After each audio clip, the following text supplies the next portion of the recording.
Of all the things I never expected Dragon Ball Super to mention, it would be Mafuba. That is a blast to the past.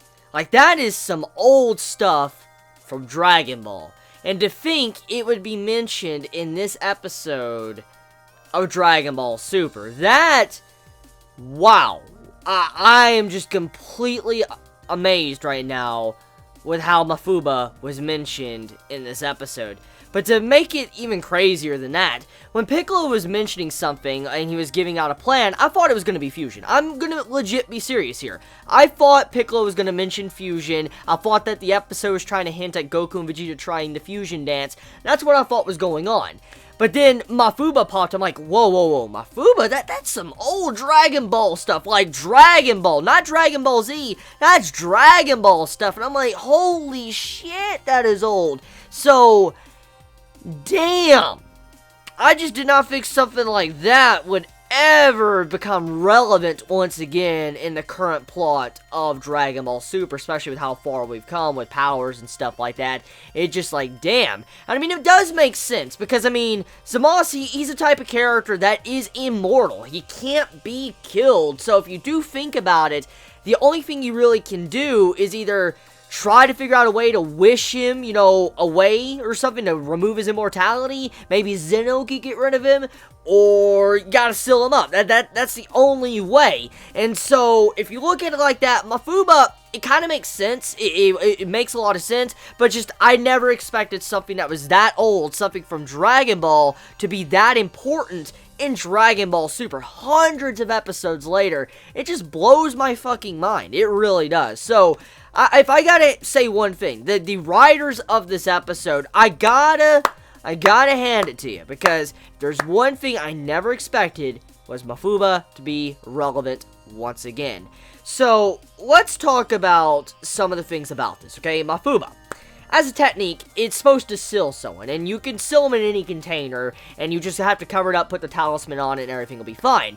But Mafuba is a very dangerous technique, and we saw it in Dragon Ball where Roshi gave up his life to use it, and supposedly it drains a lot of your life force. Like, it literally can kill your ass if you use it, and so that's why Roshi was saying, like, you sure you want to do that? It's a dangerous technique, because it's something like that. It endangers your life, and you can possibly die after successfully completing the technique. So, there is a possibility that Goku could die when he uses that technique to seal Zamasu. And let's just think about this real quick, okay? In that timeline, Future Trunks' timeline, there's no Dragon Balls. No Super Dragon Balls, no regular Dragon Balls. There's no Dragon Balls. You cannot help Goku if he dies there. Anyone that dies there cannot be wished back. It's not possible. So when you think about it like that, it's kind of scary. If Goku uses this technique and he does, in fact, can die from it, like if he uses Mafuba and he dies, he's dead as fuck. Like, now, obviously, I don't think Goku's going to be dead. I mean, he's the main character of Dragon Ball Super, but still, it adds this threat. It adds it to where if a character does use it, there is a possibility, if they're in that world and they use it, they won't be summoned back. They can't be wished back with the Dragon Balls. So there is that threat lingering on behind the scenes throughout this arc now because of that technique.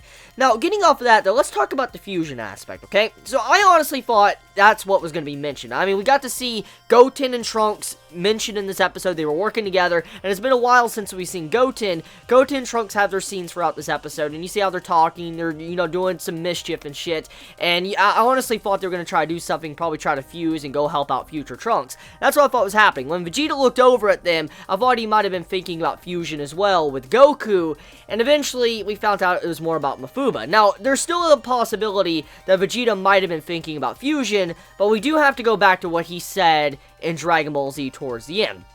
He never wanted to work together with Goku ever again. He never wanted to fuse bodies with him. He never wanted to, be in the same body ever again with Goku. That's what was stated at the end of Dragon Ball Z. But we do know over the years, Vegeta has toned down quite a bit. He is someone that's became more compassionate. He's someone that does care. He cares about his family. And you see that displayed throughout this arc. It's something that's been very, very straightforward and something we could see about Vegeta's character, especially when it comes to Dragon Ball Super. So, him trying to save his son, I could see Vegeta trying to fuse with Goku to be able to help out his son. But regardless, though, I do hope Vegeta has a bigger spotlight in this upcoming fight, because this upcoming arc, what's going on right now with, you know, Zamasu, Goku Black, and stuff, it's very important. And I feel like out of all the times, out of all the arcs Vegeta's ever been in, he's fought these villains, I know he's lost a lot. He's never really got to shine and stand out and win against someone like the big bad villain.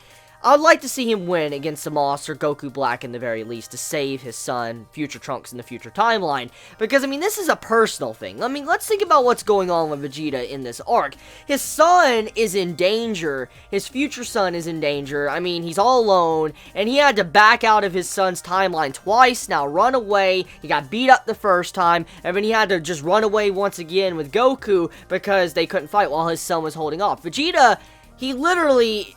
He's taken a beat in this arc, emotionally and physically. You could see it.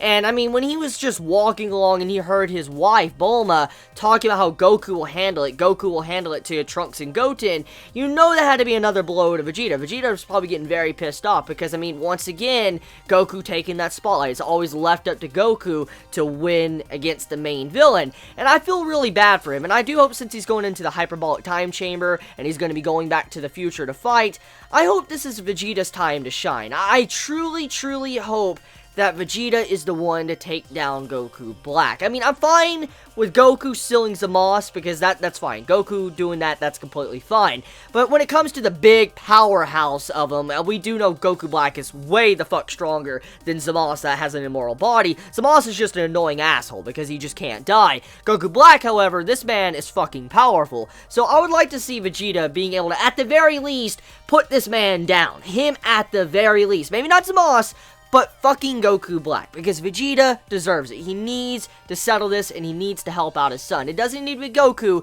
it needs to be Vegeta helping out his son. That's how I want it to end. Now, speaking about Trunks, though, okay? Last week's episode, as we know, ended off on a very hype note. I mean, legendary Super Saiyan, pretty much, for Trunks. And I gotta say, when it came to the start of this episode, it was a little bit of a disappointment. I mean, it wasn't just that it was quick, but it came down to the fact that the art and animation honestly looked like fucking trash. Now, look, okay, I've been able to look over the art and animation in recent episodes on it in these recent arcs because, honestly, I'm loving the plot. I'm loving the story. And that's one of the big reasons why I can just put up with Toei Animation's bullshit, usually.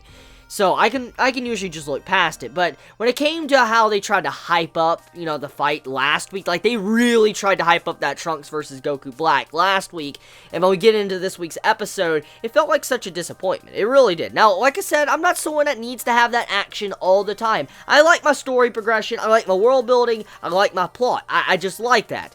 But at the same time, you don't hype up something like that, especially with that type of cliffhanger, and when you give this fight that's very quick, but at the same time, it's poorly animated, and you're like, ugh, this just looks in it. And I mean, that's kind of how it was. I'm a little bit disappointed, but I can look past it because of the way the plot went in this episode. Speaking of the plot, so the other Supreme Kai, the one that was, you know, Zamasu's master, like his senpai, he's going to be stepping in and trying to do something, because Beerus feels responsible because he wasn't able to put an end to Zamasu in the future timeline, so he feels responsible, but he knows he cannot break the rules and go traveling through time to help out. He cannot do that, so he's asking the Supreme Kai to actually do something. Now, if I had to place any bets, I'm just going to throw some stuff out here. Either A, I feel like he's probably going to go into a future timeline, create a new time ring or whatever, and probably tell Goku or Beerus or something about it, fuck over, you know, Zamasu's entire goal.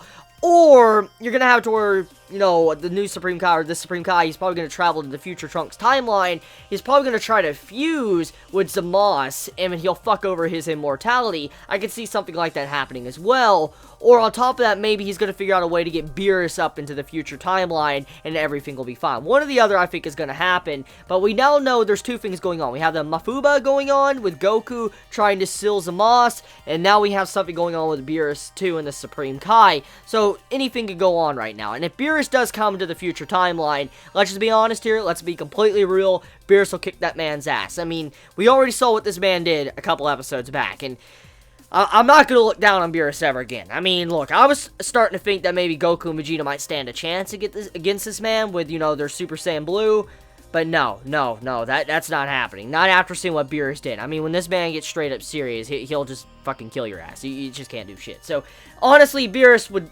wipe out Goku Black, wipe out fucking Zamasu like it's nothing if he was to go to that timeline. And, I mean, there's no way. So, if Beerus does get there, it's just pretty much game over for those villains. It is. So, I don't feel like it's probably going to be that easy for Beerus to get there.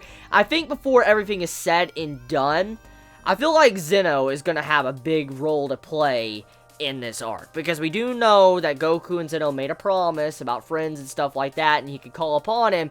I feel like that's going to play one of the biggest roles in this arc, and that's the way it's being set up. Like, for instance, Goku and Vegeta are not going to be able to finish this. Future Trunks won't either. Zeno might have to be called in, and he might have to be, put a stop to all of this in this timeline. I could see something like that happening. But regardless, though, this episode of Dragon Ball Super was fucking badass. Let me know your thoughts in the comments below. You all have a wonderful day or nights wherever you live. Please be safe. Chibi out.